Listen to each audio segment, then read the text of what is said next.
Good?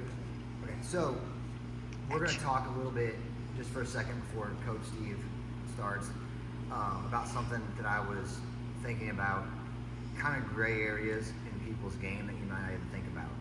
Some of us are old, some of us are scared of getting hurt, because we do roll pretty hard here, which is nothing wrong with that. It's just that sometimes that fear of maybe getting hurt or maybe not trusting everybody fully can lead to some deficits in your game, especially if you're going to be competing. It makes a difference, right? An example I was thinking about, especially like for some of us older guys with joint locks, is that we have bad shoulders, bad elbows, all these things.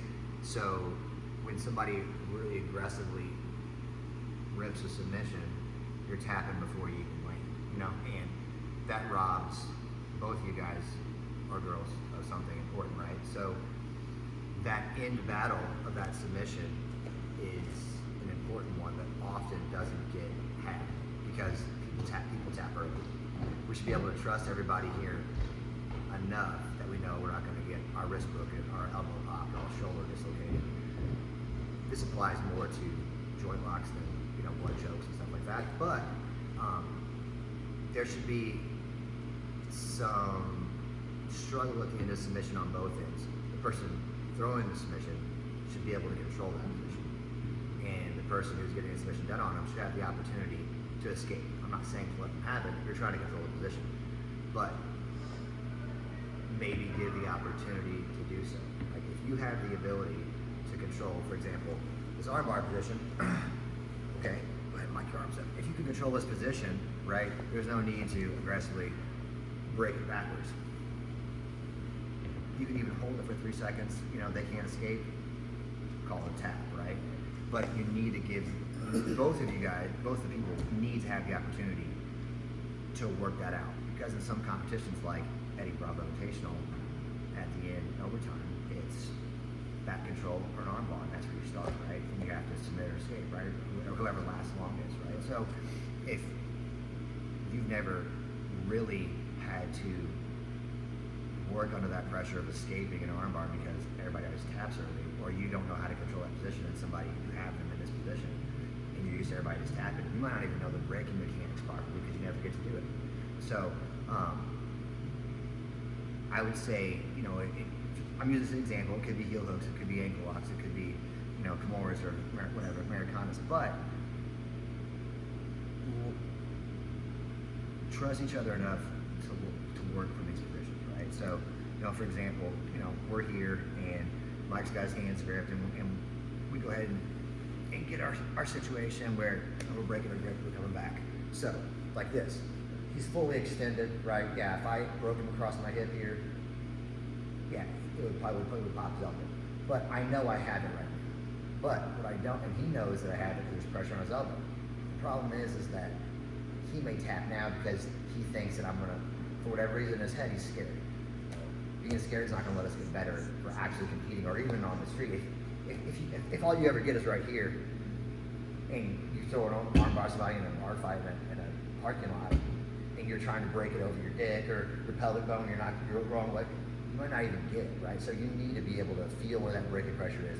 They need to feel it, and they need to be able to try to escape, right? So we need to establish that nobody's out to hurt anybody. I don't think anybody is, but we just roll hard, so that's in our head, like we're almost trying to kill each other every time, which is great.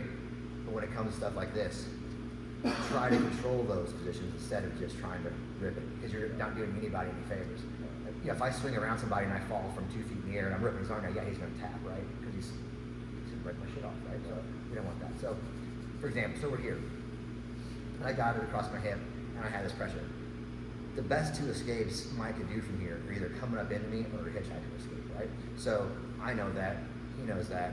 So there's ways to defend both those things, but if he never gets to even try to practice it or get to use it or employ it, like, what's the point? So, for example, like, I'm trying to control him here, and I'm holding it, and Mike, is trying to spin one way or the other. I'm trying to hold him down.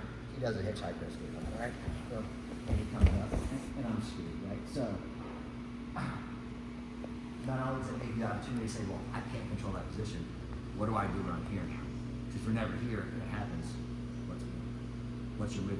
So, the lets you work his position. So we go back, you know, and this is just an example for you guys to think about. Maybe stuff to ask questions about, escapes or how to control better or things like that. But for example, like we're here, I have this rope cross, and I'm like, okay, I know Mike, he likes to do the hitchhiker, right? So I can take this, slide it over behind his head.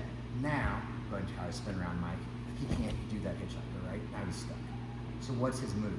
Well, his only other move now is I can break it, or he can come up into me. You know, as he comes up into me, I can come up right here, belly down, and he can roll through. And now we're in this spot, right? So now I'm across him again. Now my legs are in the wrong spot, right? So now he could do the hitchhiker escape, right? And he spins, goes a hitchhiker escape, and he comes through, and he's up. So you get 5 or 10 seconds of back and forth if you're trying to escape, actually trying to escape and not just crank and grip those submissions. It's going to benefit you more to figure out what's your next move on controlling stuff, because nothing's ever perfect, and it allows them to work too. So that's all I wanted to kind of talk about was when you're doing some of these submissions, if you have them dead to rights, they know it, you know it, it's fine. It would be more beneficial to continue the roll than to end it right there and restart, right? Because you're figuring out what to do and they're figuring out what to do. Okay, make sense? Yeah. All right, let's go ahead and get started. Coach T, you're up.